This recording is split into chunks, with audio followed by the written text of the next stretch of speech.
the injuries, especially to Fraser, Blake, Tracy, Hassie and the rest of the squad? Yeah, Fraser got a real nasty shiner, black eye, stitches.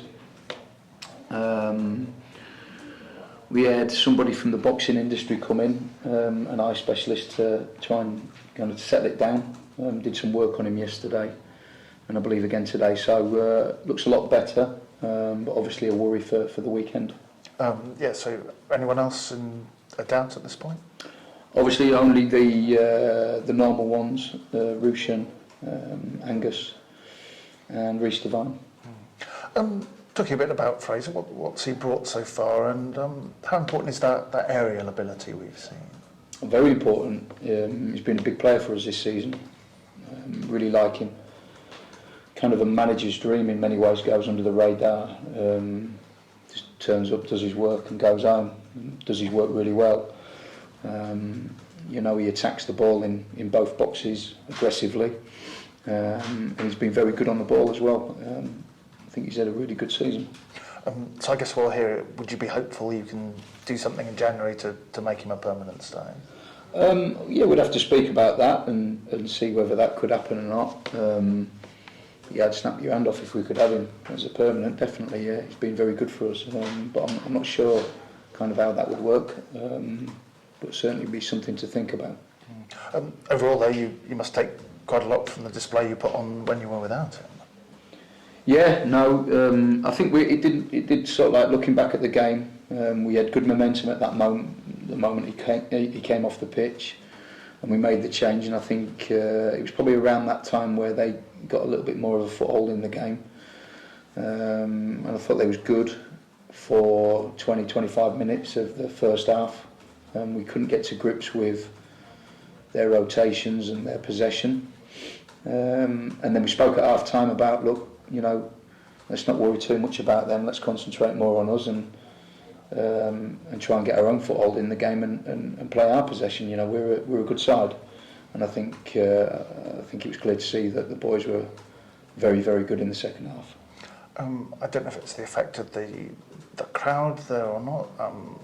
Do you feel there was a bit of extra sort of dynamism and tempo in the attacking of Bradford compared to the other games or not? No, not really. I don't think so. No, I don't think the players really take much notice of the crowd really when they're out there. I think they just get on with their job. They're a very good side, Bradford. I expect them to be in and around it by the end of the season. They've got some good players. Obviously a very experienced manager who knows what he's doing.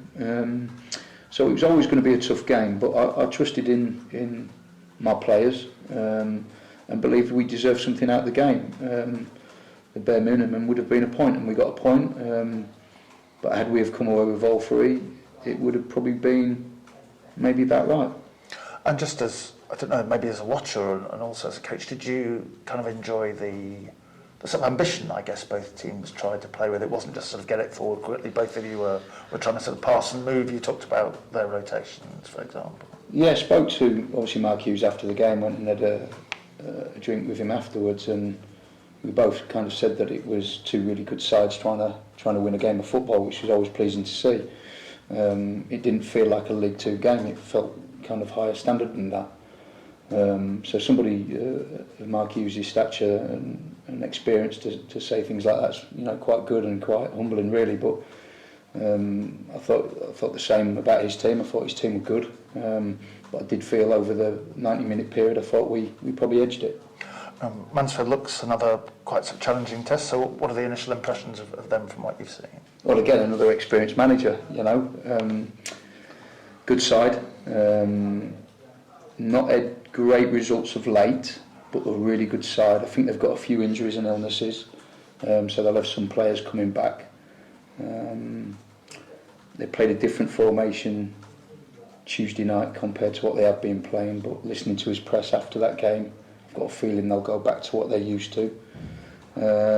So yeah, good side and always a tough place to go, Mansfield. I don't think me personally have ever gone there and got good results, so psychologically it's a hard place to go. I was looking at their home form. They've lost one league game in the past sort of calendar year, so I guess that tells you a bit about it. Any ideas about what makes them difficult to play against their at their home in particular? I don't know the answer to that. I think that they're just, they're a front foot team. They try and play. They have good rotations again. Good footballers. They play front foot, and the crowd really get behind them. So it's always been a difficult place to go over the years that I've been coaching and even playing when I played there. It was always a tough place to go. So yeah, it'll be one that we're looking forward to. We'll have a plan in place, and hopefully we'll hit the ground running ourselves, and hopefully quieten the crowd down. Do you feel reasonably fresh after coming back? I assume pretty late on Wednesday morning.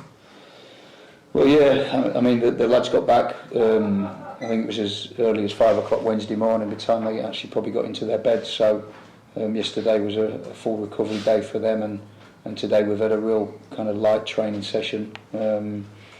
With a little bits and pieces in there in terms of coaching and kind of what we expect.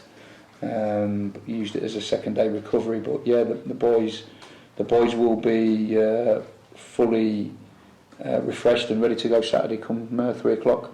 And are you seeing or getting a sense that the changes you made have helped to keep people fresh? I think so. Yeah, I think it worked. In my mind, with certainly the changes that we made, I think that it gave Ronan Darcy a little bit of a rest. Jeff Cott needed a bit of a rest. Matty Bowdry kind of needed a rest but felt ill actually on the day anyway, and allowed players to come in and I thought the two young boys at the back did excellent for us. So I've got decisions to make now. Do you feel the performance in the second half and the point you got at Bradford, do you feel that changes other people's sort of perceptions of you and what you're capable of? I don't know. I don't really know. I don't really care, if I'm honest with you, what people think of us. I think that more importantly we concentrate on what we think of us. So yeah, we just kind of cracking on and taking game by game and working extremely hard in order for us to get what we want. And what do you think of you then? I think we're a good side. I think we're probably better than probably we realise. I do honestly. I think that the boys need to take real confidence from going to Bradford and playing the way we played. Certainly in the second half, I think that we've got to take a lot of confidence from that. We've got a young side, and they need to believe in themselves because they're starting to really roll forward now. Are there sort of ways you help with that? Would you like play them videos of their best bits, things like that? Are there ways to get them to sort of, fully unlock that potential? Yeah, I think so. I think we're constantly banging that drum anyway. In when we have discussions with them, when we show their clips, when we speak to them individually or as a group. I think we're always banging that drum that we need to have the confidence. Normally after a meeting going into a game, it's normally a real positive kind of message from me. To expect you to go and win this game, sort of thing, and I'll do in every game we play. There's not one game that we'll set up and try and sit in and go for a draw. We'll try and win every game we play. Good luck. Thank you very much. Thank you.